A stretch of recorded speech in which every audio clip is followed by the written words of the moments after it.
back again, and we're talking about Lois Lowry's The Giver, chapters 6 through 10. Now, a lot of stuff has started to happen. We're starting to get more understanding of the community, of the different rules. You're starting to get to know your characters better, especially the main character, Jonas. Now, in this particular... Okay, I think we should start over. It was fine. It's fine. If a dog or a Just cat pick it up. moves, it's fine. The audience probably likes Start it. up. Start up with in this particular. In this particular section, some really important things start to happen. First of all, it's a really special ceremony called the Ceremony of the Twelves. Now, the Ceremony of the Twelves is where Jonas goes and he's going to find his lifelong profession. All of the elders of the community have gone together and they've observed all of the different children in the community.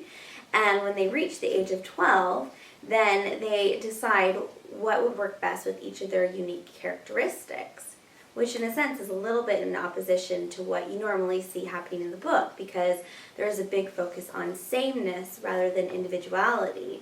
But obviously in this community, they aren't able to blot out every sense of individuality, because they still have to recognize that each person does have particular gifts that would be best for different jobs. Well, something really important happens during the ceremony that no one expects. The elder continues to call up different 12s and give them their professions, but Jonas is skipped over, and it makes the community really nervous, and Jonas feels like he's done something wrong.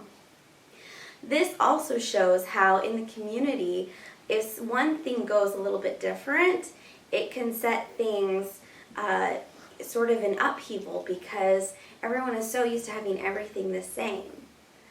In the end, we find out that Jonas has actually been selected for a very important profession in the community.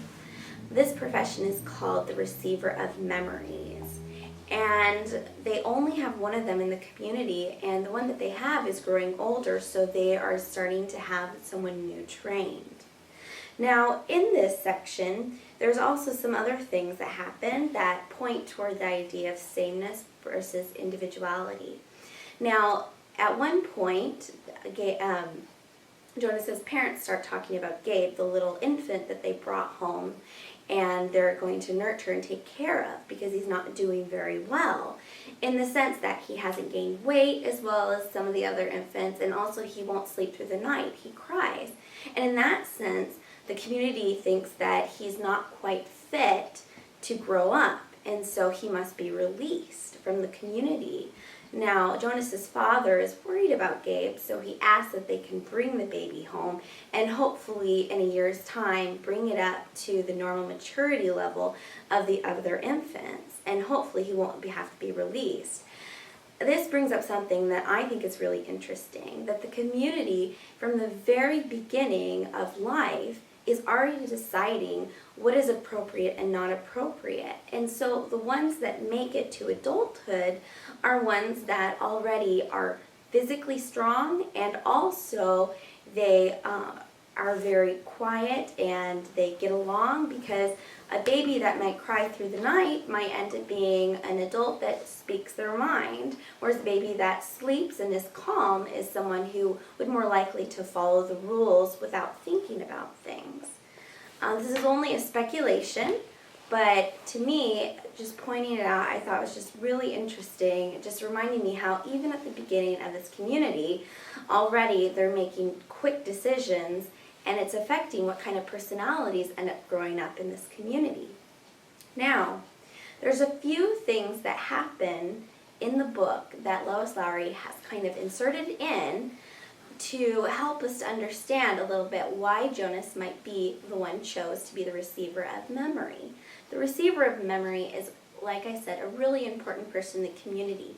They're actually the person that holds all of the memories of the entire world and of societies before, whether they're good memories or bad memories, all the things that we know of in our life: war, sickness, sadness, pain, happiness, color, life, love, all of these things the receiver of memory has to hold within them, because the elders have recognized that they can't be completely gone from the community, but they have to be contained.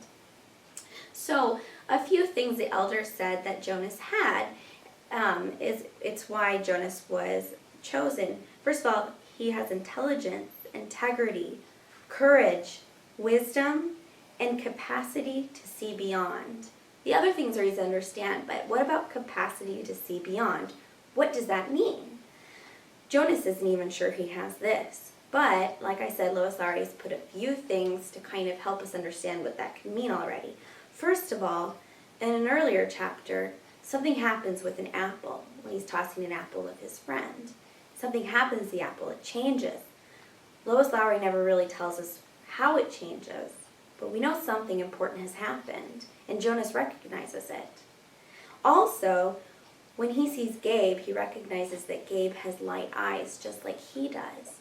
And he remarks that the light eyes had a certain look, as if one were looking into the clear water of a river, down to the bottom where things might lurk which haven't been discovered yet. So he's recognizing there's a depth within Gabe's eyes, and that's reflected in his own because he also has light eyes. So already we can see that he has certain predispositions to maybe seeing things and understanding things that maybe the rest of the community do not. Now, when he goes to the receiver of memory, who is also the giver, this old man, his life starts to change. All of a sudden, the rules of the community don't apply to Jonas anymore. He can now lie. He can ask questions. And when he goes to the giver's home, he finds that things are so different from his own home. The loudspeaker where he hears the barking voice of, the elders saying the rules can be turned off in the giver's home. The doors can be locked.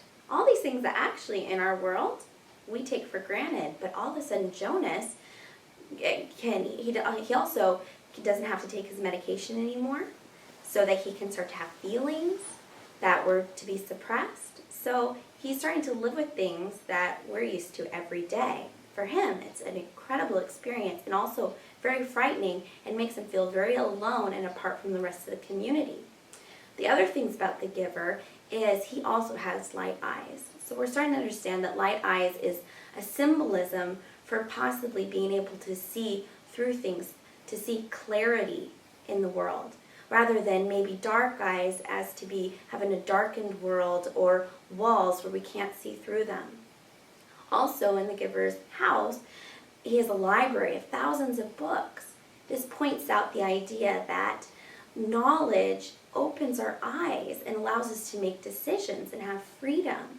Jonas has never seen so many books as in his entire life, and he recognizes that. Also, his furniture is more decorative because it's about beauty. The giver is able to experience beauty, whereas where Jonas came from, it was all about being functional. So overall, things have become very, very different for Jonas. And I think that the overall theme of these chapters is that by him starting to understand the memories of the greater world around him, that he's starting to realize that before he was living in an only now, only us, only functional world, that he was living in a world with walls, and that there was really no meaning. It was just a series of motions that you had to perform every day until you got to the end and was released. Instead, now, he was living in a world where he could understand that a future developed on wisdom gained from memories of the past is very important.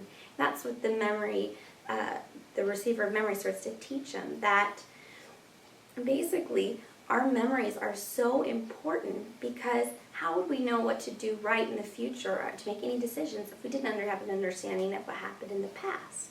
So we have these two polar opposites, that we just are living in the now, or recognizing all of these things that have happened in the past and maybe making a brighter future and better decisions.